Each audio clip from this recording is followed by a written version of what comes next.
सरस्वती मया दृष्टा वीणा पुस्तकधारिणी हंसवाहन संयुक्ता विद्यादानं करोतु मे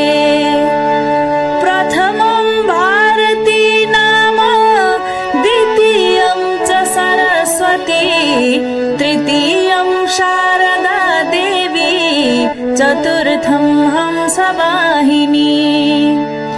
पंचमं तु जगन्माता षष्ठं बागेश्वरी तथा सप्तमं चैव कौमारी चाष्टमं वरदायिनी नवमं बुद्धिदात्री च दशमं ब्रह्मचारिणी एकादशं चन्द्रघण्टा द्वादशं भुवनेश्वरी द्वादशैतानि नामानि त्रिसन्ध्यं यः पठेन्नरः जीवाग्रे वसते तस्य ब्रह्मरूपा सरस्वती।